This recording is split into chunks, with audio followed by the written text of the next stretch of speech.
And we are live. Welcome back. Still testing this thing. It's my first streaming, so be patient. This is what I do. How I do the CMAs. I'm gonna do the CMA for a house. This is a house for sale by owner that I was trying to pick up the listing. So what I'm gonna do is that I'm gonna do a quick CMA on the property, and I'm gonna show how I do the CMA and then how I do the listing presentation. I have it already on this in the cloud CMA. So basically, whenever I'm doing a CMA, I go straight to the address, go to the map. So the first thing, because this house is not listed on the market, I'm gonna go straight to the property. I'm gonna open the tab and I'm gonna leave it there. And whenever you open a second tab on this link, then this other link is gonna crash. So every time that I'm going to do a CMA, I just go straight to the property, open the properties, a solo tab, and then I go back and keep going on doing the CMA, so that way I can have all the information about the subject property, and still I don't need to go back and check on everything else. So now what I'm going to do, I'm gonna select to draw a polygon, and then everything that I do, I just try to stay within the bigger streets. So I'm gonna be taking Highway 10, Main Street, Stonewood, and Industrial. So everything that is within these main streets is what I'm gonna be taking for my CMA. As you notice, I don't take this one off, because that red dot is the one that is showing me, hey, this is the property that I'm looking at. So if I need to go real quick to the property, I can just zoom in, click on the property, and then I have quick information about the property, whatever I'm doing. Okay, so I'm gonna go back now. Now that we have the area that we're gonna comparing the houses to, I'm going to the results, and let's go to the results. A little bit low.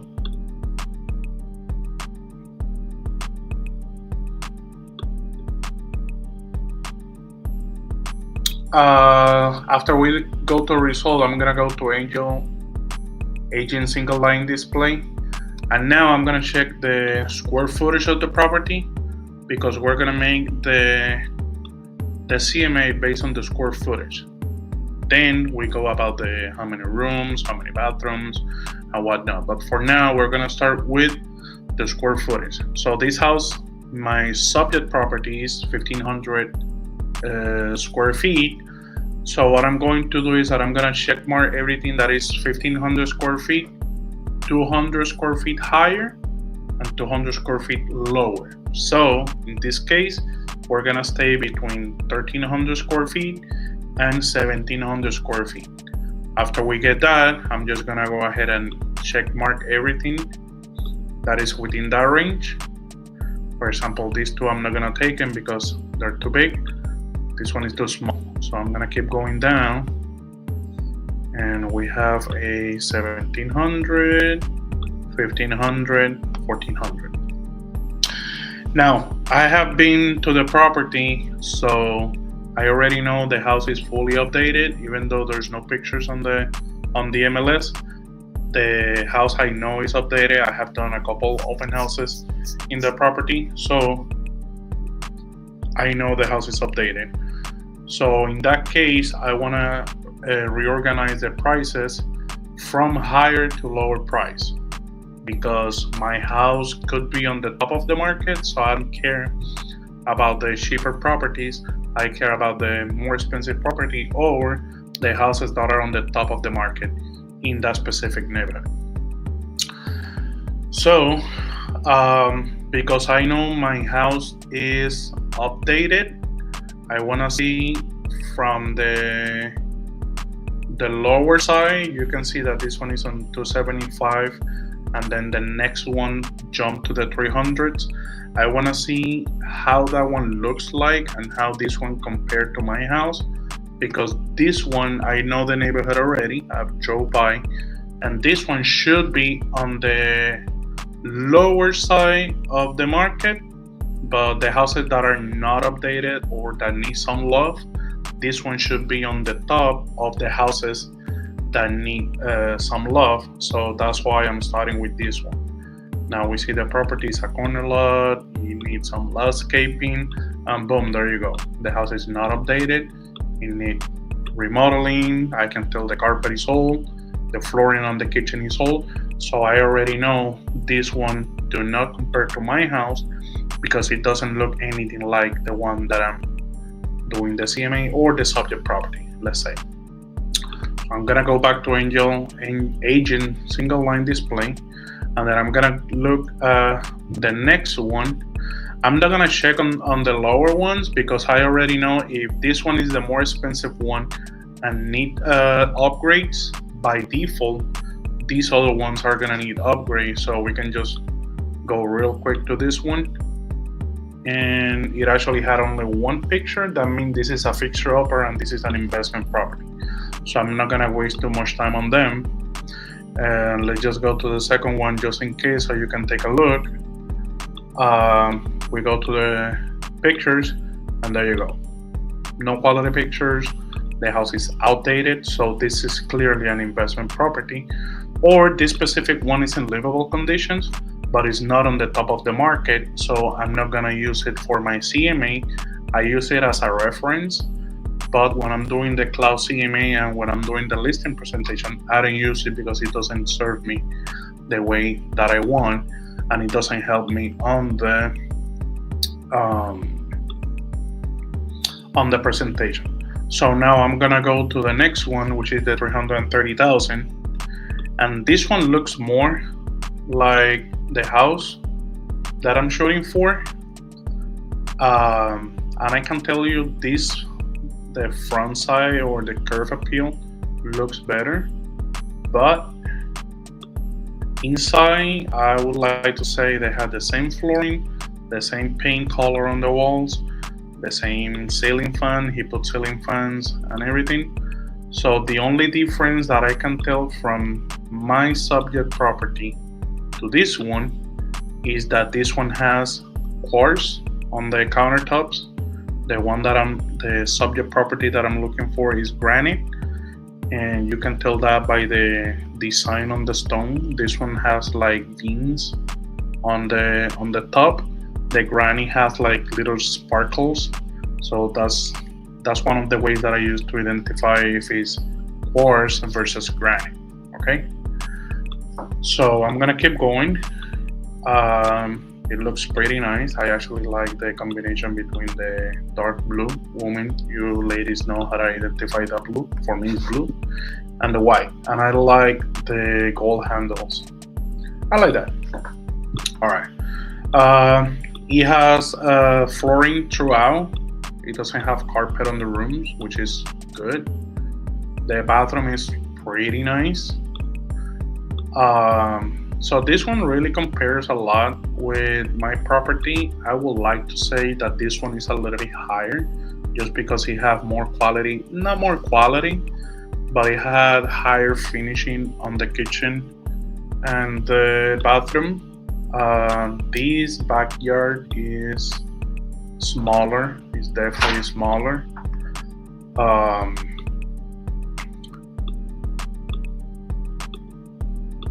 So that is good. So the only difference on this one is gonna be basically the kitchen. Mine is a little bit more enclosed. This one is open space, so that is pretty popular nowadays, and that is what is selling for the most right now. So this one, I'm gonna give this house more points to my house, because this one has better finish than mine, and this one has the open space. Mine is a little bit close, and I guess I can show. I'm gonna show that later a little bit. All right. So I already know that mine is gonna be lower than 330. Let's go back. I wanna go see the top one. If this go quick. So I wanna see the one that closed for 339. To see what's going on. It's a really nice entrance, actually. The thing that I like the most on this property, this one, the front yard is flat. Mine has a little uphill, which this one let you use the front yard, even though people don't use it here in the United States, or at least here in Texas. But it gives you more room to use it. Mine has a little uphill, so this is some points plus toward this property. Now this one has only the carport, and they convert the garage into a room. Mine has a two-car garage. Sometimes that's a better point, having the garage versus converted. So I would like to say that's a wash on the garage, but then I'm going to the living room. This house looks really nice. It's like a movie theater. You can see the projector on the top, that's the screen. Actually, this should be the dining room, I guess, that they converted into a really nice theater living room. That's a kitchen. You can tell this is all tiling for this neighborhood, for this area. They keep it, so this is a house that is really well maintained. And the cabinetry, you can tell is a little bit older versus whatever people is doing right now. Now it's really popular the white cabinets or the light gray cabinets, which is fine. But it's pretty nice. It's pretty nice, and you can literally move into this property, and you don't need to do anything to the house. Just decorate it the same way they did, and you can just literally move into the property and not do anything to the house for a long time. They really like technology and houses, so the bathroom is pretty nice. That looks pretty narrow for my comfort. I'm a big guy, so I don't see myself taking a shower in that little hallway. But the bathroom is really nice. Oh, I like the back there. Yeah, I like this. So this is a really nice backyard, really well taken care of, and I like all the stuff that they've been doing to it. For some people, this pole might be a deal breaker. And you also need to check the rules on FHA. I know there are some cases that FHA doesn't like having power lines too close to the backyard or too close to the property. So that's something that if you're looking to buy a house and they have a pole or power lines too close to the yard, just talk to the lender, ask them, hey, I have this on the backyard on this property. What do you think? Is that going to be a problem? Because you don't want to put a house under contract with your buyers and then the lender tell you, hey, you know what? There's a power line on the yard. No, we cannot take it. We cannot buy this property. So we need to cancel the contract. So you don't want to do that to the buyers. Whenever the buyers get under contract, they get really attached to the property. This is a good experience for them. So you don't want to crush their dreams, let's say. Let's keep going. So this one, they put it for $349 initially, and then they sold it. The last listing price was for $339, and they actually closed the property for $339,900, and they just closed it on February 22nd. It sat on the market for 50 days. So that's what it on the higher end. And to be honest with you, this is a higher price. This is higher on the scale for me. So what I'm gonna do, I'm gonna check on the active. Oh, I checked this active one already. So I'm gonna skip this one. So I'm gonna check. Let me see this 310. They closed this one for 310,000. That was actually on January 26th, so it's not too far away from whatever from today. So let me check this property real quick. It's really close to my property as well. This one also has quartz countertops. These are brand new cabinets. You can tell they're brand new. Um, like I say, I've been in construction for many years, so I can already identify which is what is a new cabinet custom build versus what is a new cabinet from, let's say, Home Depot. So I know how to identify that. Um, those are brand new cabinets. Countertops are quartz, so again, it's a little bit higher than the property that I'm looking at. I think the flooring is tile. They have too many carpets, so I cannot tell yet. At least there's no carpets on the room, so that's another thing that is getting popular here in the DFW. The bathroom looks really nice. Um, it looks pretty well remodeled. It's recently remodeled. That's a carpet. That's not flooring, but you can see the flooring in this part right here, so that's good. Something that I tell my sellers: if you have something that you are the only one, like these pictures in the wall, you want to take them down. You want to keep the decoration in the property as neutral as possible. You don't want to have like teams, flags. I guess in Texas you can have the Cowboys. I'm okay with that. Everybody likes the Cowboys, and though whatever.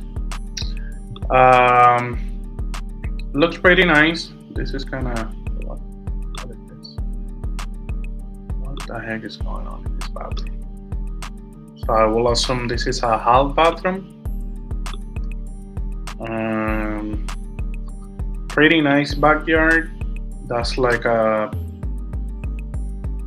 tool room, something like that. This house looks really nice. The only thing that I don't like about this house is the solar panels. Honestly, the solar panels, I don't like them. They don't add value to the property. They honestly, my dad has solar panels and they hasn't dropped the bill, probably $60, $70. That's it. You're still having to pay the electricity fees, the delivery, all the fees that Encore put, or the electricity company they put on top of the actual energy you consume. So in reality, he dropped the bill on the electricity bill probably like $60 in summer. And so for me, it's not a big of a deal. Now, if you put solar panels, believe me, they don't add value on the property. If you sell the property, it's gonna have the same value whether you have the solar panels or not. Let's say you buy a house, the house is worth $300,000, and if you put the solar panels, the house is not gonna be worth now 330. It's gonna still be worth 300,000. Maybe can go a little bit lower because not everybody likes the solar panels. And now you either have to pass the lease agreement to the new buyers, and a lot of buyers that's a deal breaker because the extra $50, $70 on the lease or whatever it is might keep them away from buying the property because now they don't qualify because of the DTA. So if you pass the DTA because of the solar panels, now you lost a buyer that was qualified for the house but the solar panels. The other thing you can do if you're the seller, which I honestly don't recommend, is what happened to my dad. We bought a house a few months ago. The house has the solar panels, so now the seller has to pay off the solar panel, so we could buy it. So from the proceed of the house, now the seller, instead of passing the lease contract to the buyer, they have to pay it off, and it was like a $30,000 bill. So now they have to pay 30,000 from out of their pocket or from the proceed of the house, so we can buy it, because a lot of buyers, they don't want to have the lease from the solar panel, and they don't want to have the solar panels altogether. So that might be a deal breaker for a lot of buyers. In my opinion, I don't like the solar panels. They're a headache. Plus, they don't add value to the house. In some cases, they can actually take value out of your house and take money out of your pocket. And honestly, it's not worth it. Like, you're gonna end up paying almost the same. And now you have to maintenance the panels. You have to be cleaning them probably 3-4 times a year, so they can actually produce more energy. And we had a lot of hailstorm in DFW, so honestly, I don't like the fact that if you had a hailstorm, let's say it doesn't do anything to the solar panel, but now you need to replace the roof because it did damage the roofing. So guess what? Who's paying to removing and putting back the solar panels? You, seller. The insurance doesn't cover most of the time to remove and replace the solar panels. Just a few insurance companies actually cover the solar panels. We went through, when my dad was buying the house, we went through probably 7-8 different insurance companies. Actually, one of them told me that yes, they're gonna buy the insurance.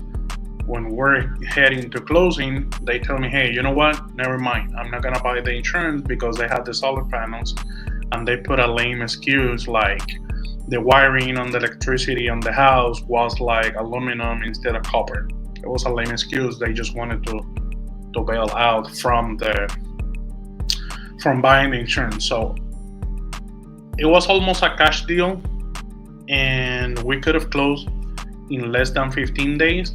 It actually took longer because the insurance, nobody wanted to insure the house just because it has the solar panels, and that was a nightmare. So I will hate that for the clients. Put something assuming they're gonna get more value out of the house when in reality it's not, and we can go on about that. So this one, they put it on 320, then they dropped the price to 312,500, and they actually sold the property for 310. Okay, so I kind of know mine could be between this one. I would say this mine can be higher in pricing just by the fact that it's bigger. The fact that I do like about this property is that the living area, the kitchen, and all that is a little bit more open than mine. But other than that, I would like to say the same decoration, the same remodeling, and everything. So the only thing that is keeping this one from being on a higher price is the solar panels. So I would like to say that mine could be between 310 and 330, and this one is smaller, so that's helped me on mine. I'm not gonna use it on my CMA, but I just know the fact. And then, so this one is at 275, this one is outdated. So I would say that my property would be between these three properties, or not properties, but the price. And I guess I'm gonna need to use it. And let me see this one. Really, I don't like using active properties just by the fact that it's still active. It hasn't sold, so why do I want to use it? Now I do want to see what's going on with the property, so I'm gonna check the pictures real quick. And this house looks really nice. I would like to say that they overkill this property. And what I mean by overkill the property is like they went above and beyond on the remodeling when the market doesn't call for it. So this is like a white elephant in the room. Like it's fantastic, it's good, it's really nice, but you could have done way less. You could have spent way less money, and you could have had the same result. That's why one of the main rules whenever you start flipping houses, don't flip the house for yourself. You're not the buyer. Flip the house for the market. Rule of thumb is you want to match the neighborhood. You just go around the neighborhood, see how the houses are looking like, see the prices that you think the house is going to sell, or the price that you're running the numbers for you to sell the property, or for you to buy the property. You're running your numbers. So based on that is how you're gonna remodel your property. So I don't like going above and beyond. Just match the neighborhood and you'll be fine. You want to go above and beyond, buy a house for yourself and do it for yourself, leave the house and then do it. Because right now this house is gorgeous, it's beautiful, but it doesn't match the neighborhood. So you spend more money than you actually needed. So you're just giving your profit away. You don't want to waste your money. So I mean, the house looks really, really nice. But now, it's active. It's at 340 right now. It's active, and it's been 15 days on the market.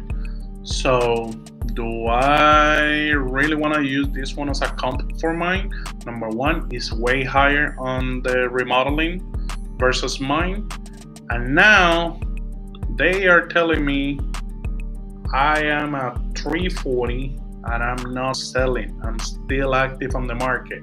So I know I cannot go past the 340. I compare mine to this one that is the 339 900, and I know I need to be a little bit lower than this one.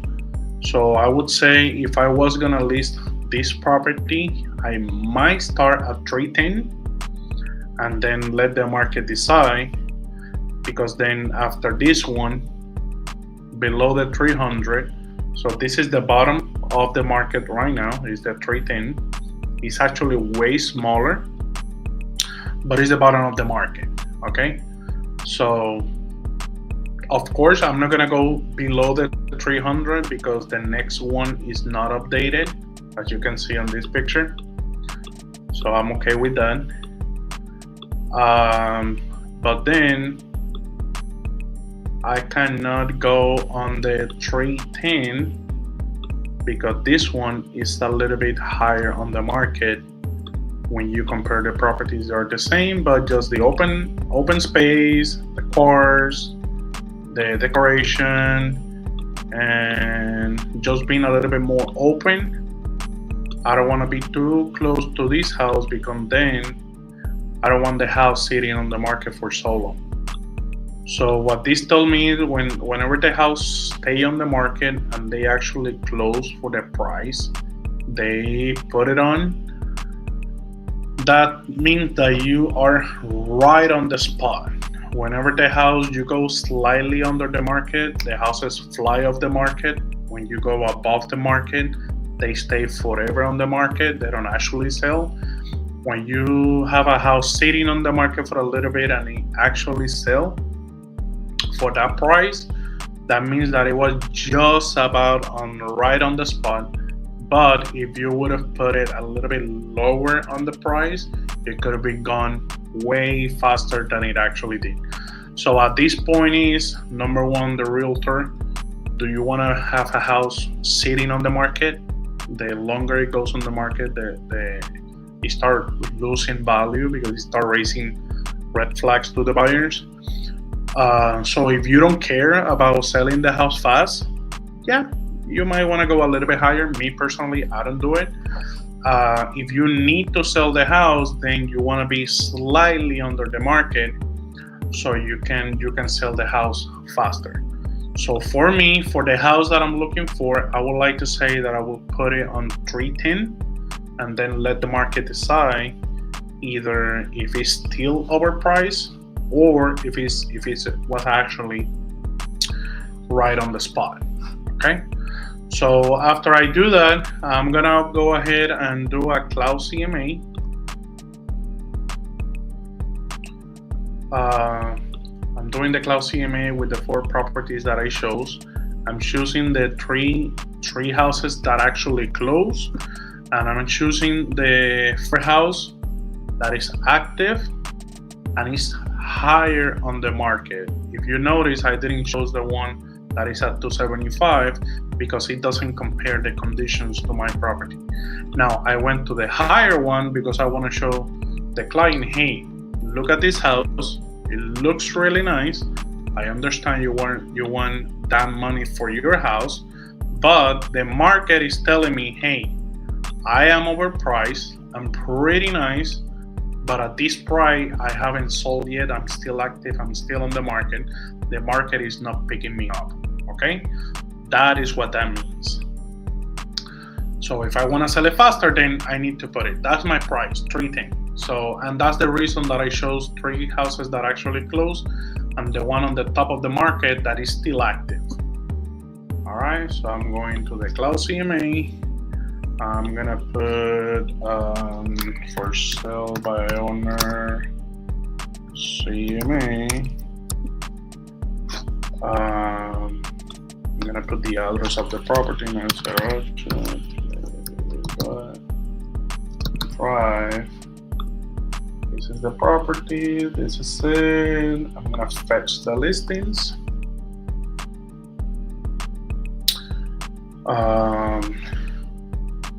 We're gonna fetch the listings and it's a little bit low the internet. So that's something that I tell my sellers. You need to know what is more important for you if you really want to sell the house quick or if you're not in a rush. But most of the time, even though you're not in a rush, you want to price the house properly, because what happens is that if the house is overpriced, it's gonna sit on the market for a little while, and then the only thing that it's gonna create is that it's gonna create concern on the buyers, because they're gonna think, hey, why the house has been sitting on the market for so long? The first thing they're gonna think is that there's something wrong with the house, there's some problem with the house, maybe plumbing issues, foundation issues, roofing issues, whatever. They're never gonna think that the house is just overpriced. They never think the best, they always think worse. And because this is a big investment that they're doing, they don't want to risk anything, not knowing that the house is just overpriced. So whenever I'm delivering the CMA, I don't like putting the prices. I like to talk with the homeowner. And then we do that. I'm gonna customize the listing. Those are the 4 properties that I'm using for my CMA or my current market analysis. This is on the MLS. It is something that is pre-done. I have changed mine already.